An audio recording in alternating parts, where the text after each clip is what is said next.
জয় শ্রীকৃষ্ণ বন্ধুরা, আমার ইউটিউব চ্যানেলে তোমাদের সকলকে স্বাগত জানাই। তো এখানে আমি একটা তোমাদের ওপেন হেয়ার স্টাইল দেখাচ্ছি। তো অনেকেই এসে বলে যে ম্যাম আমি ওপেন হেয়ার রাখতে চাই, যেহেতু আমার হেয়ার স্ট্রেট করা, আমি মেকআপের সাথে সাথে হেয়ারটা ওপেন রাখতে চাই, কিন্তু আবার আমি একটু স্টাইলও চাই। তো সেসব ক্ষেত্রে এসব হেয়ার স্টাইলগুলো তোমরা করতে পারো। আমি কিন্তু করে দিই মাঝে মাঝেই। তো এইভাবে করে আমি হেয়ারটা পেঁচিয়ে নিয়ে একটু পুলিং করে নিয়ে আমি এখানে গার্ডার লাগিয়ে নিয়েছি।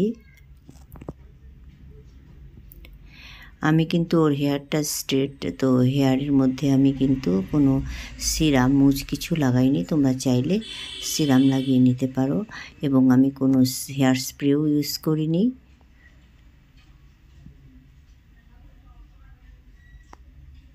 ক্রিম্পিংও করিনি। ক্রিম্পিং তো করবই না, কারণ স্ট্রেটের মধ্যে রাখতে চাইছে, একটা সিল্কি ভাব আছে। তো দেখতে পাচ্ছ আমি এইভাবে করে আমি সাইডের হেয়ারগুলোকে সুন্দরভাবে পাট পাট করে, এখানে কিন্তু একটি হেয়ার স্প্রে দিলে ভালো হয়। তো হেয়ার স্প্রে যেহেতু ইউজ করবো না, সে কারণে আমি দিলাম না। তো এখানে দুপাশে আমি নিয়ে ক্লিপিং করে দেব। এই সামনে যে আমি ফ্রন্টে যে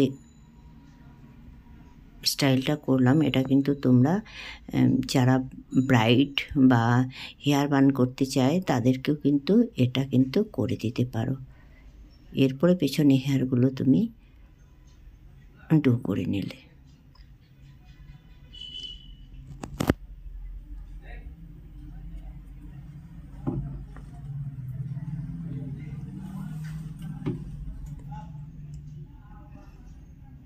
খুব সুন্দরভাবে এখানে ক্লিপিং করতে হবে।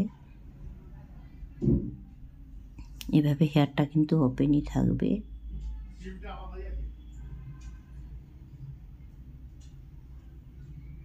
এরপর ভালোভাবে এখানে কিছু হেয়ার আমি মিডলে নিয়ে নিলাম। এরপর কার্ডার দিয়ে নিলাম। এরপর আমি এই পুলিং টেকনিককে আমি একটু করে করে তুলে নিচ্ছি। এখানে আমি কোনো হেয়ার স্প্রে ইউজ করব না, উইদাউট হেয়ার স্প্রে দিয়ে আমি হেয়ার স্টাইলটা করব। তো এইভাবে পরপর আমি গার্ডার দিয়ে কিছু পাতে পাতে আটকে নিচ্ছি, এবং পুলিং টেকনিকে আমি এভাবে করে তুলে তুলে দিচ্ছি।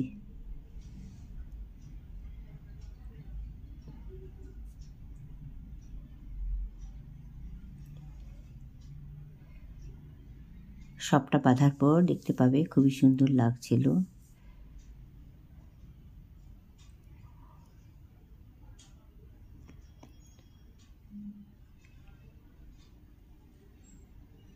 বাঁধাটা এবং দেখতে কেমন লাগছে তোমরা জানিও কমেন্টের দ্বারা।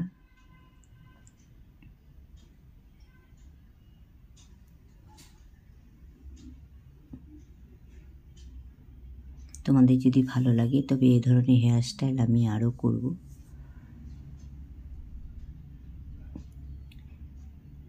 বাঁধা কমপ্লিট হয়ে গেছে। এখন এখানে আমি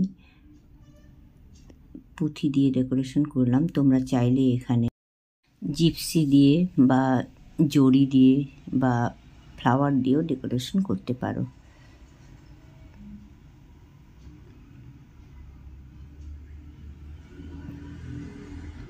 সামনে থেকে কিন্তু দেখতে খুবই ভালো লাগছে। আর তোমাদের যদি ভালো লাগে তোমরা বলবে, আমি আরও এরকম ভিডিও আপলোড করব। আর ভিডিওটা ভালো লাগলে অবশ্যই লাইক, শেয়ার, কমেন্টস করো। আর যদি সাবস্ক্রাইব না করে থাকো অবশ্যই সাবস্ক্রাইব করো। Thank you.